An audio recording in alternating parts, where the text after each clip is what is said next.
আমাকে সবাই কিন্তু বলে যে স্যার পড়তে বসলে ঘুম পায়, পড়া মনে রাখতে পারি না, মানে সেই অনুযায়ী আমরা কনসেন্ট্রেট করতে পারি না।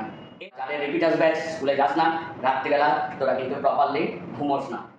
Hello students, welcome to the Chandrasa physics classes. আজকে তোদের একটা নতুন ভিডিও নিয়ে এসেছি, যে ভিডিওতে আমি বলবো যে তোদের কিভাবে পড়ার প্রতি কনসেন্ট্রেশন বাড়ে এবং কিভাবে তোরা পড়ার প্রসেস ফলো করিস।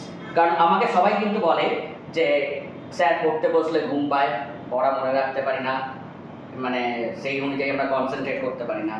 এর মেইন কারণ কিন্তু আমি 4টে কারণে ভাগ করেছি।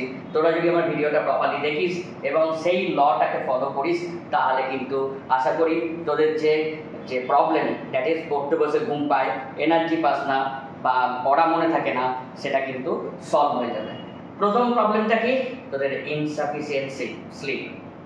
প্রথম কথা, সকালবেলা উঠে স্কুলে যেতে হয়, বা যাদের রিপিটার্স ব্যাচ স্কুলে যাস না, রাত্রিবেলা তোরা কিন্তু প্রপারলি ঘুমোস না। তাই জন্যই কিন্তু তোদের পড়তে বসে ঘুম পায় বা শরীরে টায়ার্ডনেস আছে, তাই জন্যই কিন্তু এই জিনিসটা হয়। কেন প্রপারলি স্লিপ করিস না তোরা? কারণ শুতে যাওয়ার আগে তোরা নিশ্চয়ই মোবাইল ফোনটাকে হাতে নিস এবং বিভিন্ন টাইপের তোরা শর্টস দেখিস। যত শর্টস দেখতে থাকবি, তোদের কিন্তু ব্রেনের যে ক্যাপাসিটি যত টোটালি কন্টিনিউয়াসলি চেঞ্জ হতে থাকবে। এর ফলে সাবকনসিয়াস মাইন্ডে আমাদের কিন্তু ওই জিনিসগুলো রয়ে যায়, যার জন্য কিন্তু আমাদের প্রপারলি ঘুম আসে না। এটা কিন্তু মেইন কারণ। সুতরাং কখনোই আমি বলবো না যে মোবাইল ইউজ করিস না, কিন্তু কখন এটা আমি বলবো যে ঘুমোতে যাওয়ার আগে কিন্তু মোবাইলটাকে অনেক দূরে সরে যায় বা কোনো শর্টস বা কিছু তোরা ভিডিও দেখিস না। নাম্বার 2 কি? সেটা হচ্ছে তোদের খাদ্যাভ্যাস। সন্ধ্যাবেলা তোরা কিন্তু সবসময় লাইট ফুড খাবি, বা রাত্রিবেলা যখন ডিনার করবি তখন কিন্তু লাইট ফুড খাবি, দ্যাট ইজ কোনো জাঙ্ক ফুড খাবি না বা স্পাইসি কোনো ফুড খাবি না। যদি খেতে হয়, আমি বলছি না যে জাঙ্ক ফুড বা স্পাইসি ফুড খাবি না, সেটা খাবি কিন্তু লাঞ্চ টাইমে খাবি। ডিনারে কখনো জাঙ্ক ফুড কিন্তু খাবি না, তাতে কিন্তু এটা কিন্তু আমাদের ঘুমের ওপর একটা ব্যাড এফেক্ট পড়ে। থার্ড থিং কি? তোরা কিন্তু পড়াটা নিজের ফিউচারের জন্য করিস না, জোর করে করতে হয় বলে করিস। কখনো মা বাবার বকা, মা খিচখিচ করছে সকাল থেকে, মায়ের জন্য, কখনো বাবার ভয়ে বাড়িতে আসার পরে। থার্ড থিং কি? এক্সাম এসে গেছে, না পড়লে ফেল করে যাব।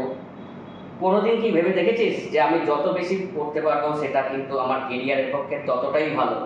এইটা জন্য করিস না। যেদিন এটা মনে করবি তোর পড়াটা তোর নিজের কেরিয়ারের জন্য ভালো, বা তুই নিজে আরো অ্যাচিভ করতে পারবি, তোর নিজের গোলটাকে, টার্গেটটাকে ফুলফিল করতে পারবি, তখন কিন্তু দেখবি পড়ার প্রতি তোর এনার্জিটা আসবে।